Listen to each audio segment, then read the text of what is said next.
If I told you that 90% of women in the US were dissatisfied with their appearance in some way, would you believe me?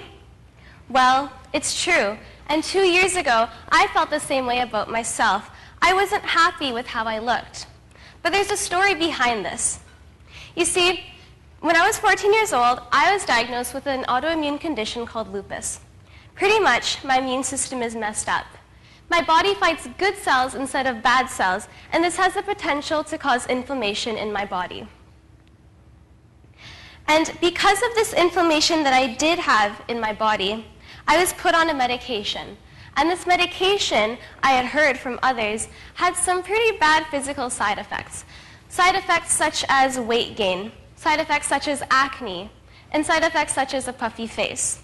And you may be thinking, that's not that bad, but as a 15-year-old girl, it wasn't exactly what I wanted to hear. And the doctors were right. Within just 1 month of taking this medication, I didn't recognize myself when I looked in the mirror. More than that, I didn't want to look in the mirror. I wasn't happy with how I looked.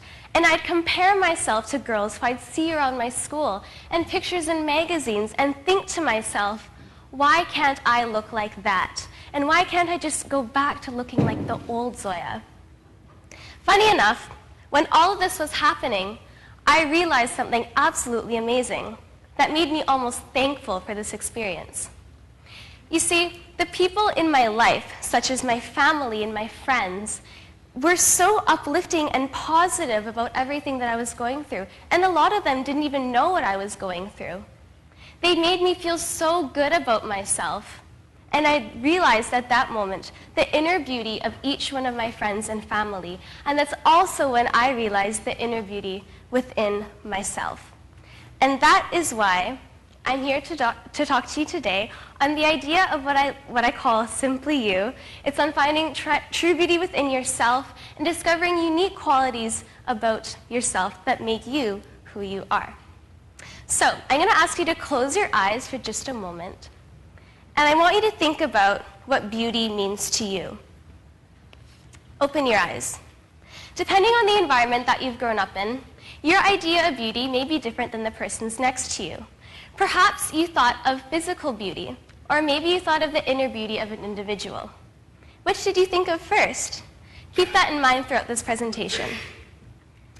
When you think about it, we aren't born knowing what beauty is. Instead, images have been projected towards us from a young age. Images from magazines, from even like movies and television telling us what beauty is. But what some people fail to realize is that a lot of what we see isn't real. And what do I mean by that? I mean that a lot of these images that we see are edited and retouched and airbrushed to the point that even the models in their original photos don't look like themselves. Here's an example from the Dove campaign for Real Beauty. The image on the left is the photo of the model when she first walked into the room. She had no makeup on or anything like that. The after photo is on the right, and this is what the finished product was. This was after a makeover, after a photo shoot, and after lots of editing and retouching. Now, personally, when I looked back at these photos, I couldn't find any similarities between the two of them. And it goes to show the extent that the media and these industries go through to try to make us want to look like this. Now, how many of you have ever played with a Barbie doll? Hands up. I definitely did when I was younger. And this is an idea of what Barbie might look like if she was a person. This was a project done by a girl by the name of Galia Slayan, who's a student in the States. And for National Eating Disorders Awareness Week, she wanted to shock her peers by showing a real Barbie. And that doesn't really look like a real person at all.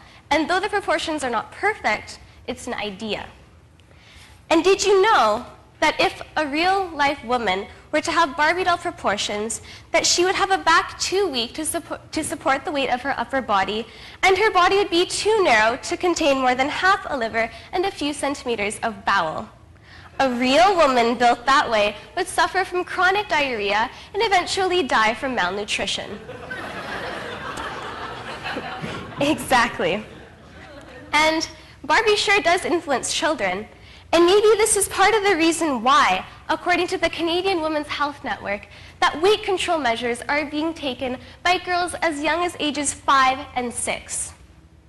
This is not fair. This is not fair to a child who is growing up in today's society. They shouldn't have to worry about eating one more bite of a cookie or sucking in their stomach when they're around their friends. It's just not fair. And why doesn't this thin is in trend stop? Because behind these images that we see are powerful industries who pay big money and who are making big money from these images. And they get us to buy their products by showing us these images and telling us that we can look like them, which is really not true and highly unattainable. So, if this idea of perfect image is not true beauty, then what is? Let's rephrase that. If you take away all of the materialistic items that a person has, who are they and what are they truly left with? In other words, it's their inner beauty that shines through. It's their personality and unique qualities that make them who they are, their values. So for instance, one of my values is generosity. I find it invigorating to give back to people who have inspired me, and I find it invigorating to give back to my community. And also, personal experiences can contribute to what your values may be and can introduce you to a value which you never knew existed in your life. So for example, while dealing with lupus, I realized how important gratitude was to me and how the people who surrounded me were so amazing and my support system. And it goes to show that it doesn't always have to be a positive experience. Even a falling out with a friend can show you how important trust is to you.